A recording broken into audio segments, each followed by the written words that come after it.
You know, we all love a good scary story, right? But what is it that makes some of them truly get under your skin? Well, today we're going to dissect 3 true accounts to really figure out the psychological anatomy of fear. We're going to explore what happens when a totally normal day just takes a horrifying turn you'll never, ever forget. So let's dive right into our first case. It starts with something we can all kind of relate to, a teenage disappointment. But it ends with a single decision that spirals into a lifetime of regret. And this story is just a perfect example of what happens when that kind of youthful recklessness, just bumps right into real-world evil in a place that's supposed to be a safe escape from all that. So the whole trip kicked off as a total letdown. The narrator and his friend Charles, they were picturing this rugged wilderness adventure. But nope. Because of some booking mistake, they end up at this overdeveloped glamping site. I'm talking paved walkways and, of all things, an amusement park right next door.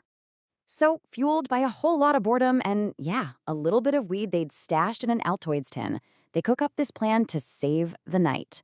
Sneak into the closed amusement park and climb to the very top of a roller coaster. At first, it's just a thrill, They're dodging the hum of security golf carts, climbing this massive steel beast. It feels like they're in a video game. But that feeling, it shifted into something much, much darker and fast. While they're hiding from a guard behind some snack shack, they realize they're not alone. There's another guy lurking in the shadows. And for just one split second, a street lamp hits his face and reveals this horrifying detail. And then, the next morning, that terrifying connection becomes crystal clear when the entire camp is evacuated. Turns out, a man had been murdered just 4 miles away, and the description of the killer, disheveled, with blood on him, it was an exact match for the man they saw, just feet away from them in the dark. And here's the thing, out of just a simple teenage fear of getting in trouble for trespassing, they made a huge decision. They stayed quiet. They didn't tell their rangers, they didn't tell their parents, and that choice has haunted the narrator ever since, trapping him in that gut-wrenching feeling of, should I save myself or should I do the right thing? Okay, so from a secluded campsite, we're now going to jump to a crowded public space that becomes terrifyingly isolated in just an instant. This next story, it's set in October 2016, right at the peak of that bizarre, creepy clown phenomenon. And the scene starts out as mundane as it gets. Our narrator, he's a 16-year-old on his usual train ride home. He's completely lost in his own world, headphones in, flipping through chemistry flashcards on his phone. He is about as unaware as a person can be. Then, the train doors slide open at his stop. He finally looks up, and his exit is blocked. There's a man in full clown makeup, just standing in the doorway. He's not trying to get on, he's very clearly stopping him from getting off.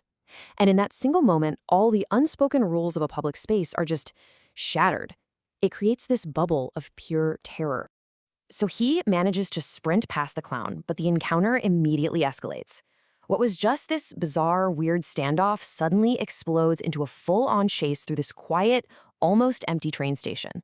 He glances back, and he sees the clown isn't just chasing him. He's running with this jerky, unnatural motion. And now, there's something new in his hand, a kitchen knife. And just like that, the surreal threat becomes a lethal one. Okay, for our final story, we're going to look at how another seemingly normal situation can turn dangerous.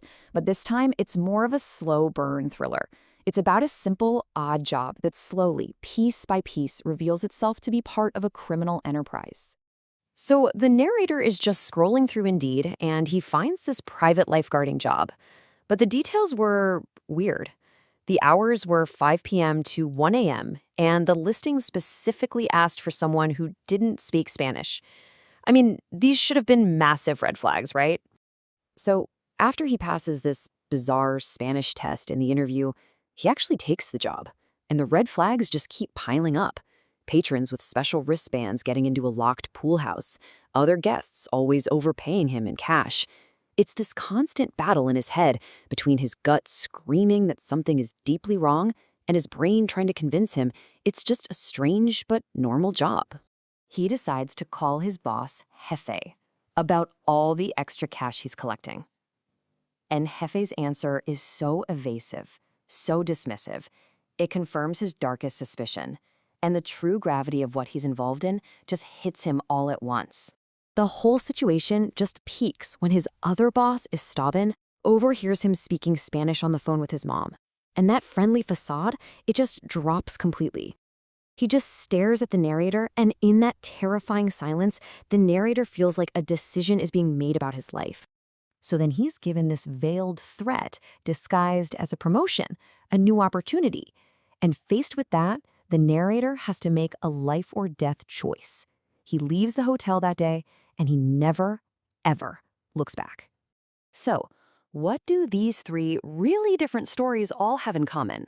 Let's take a look at the fundamental human fears that actually connect all of them. Look, at the end of the day, these stories aren't just about murderers or clowns. They're terrifying because they show the violation of what we think of as safe spaces. A campsite, a subway, a summer job.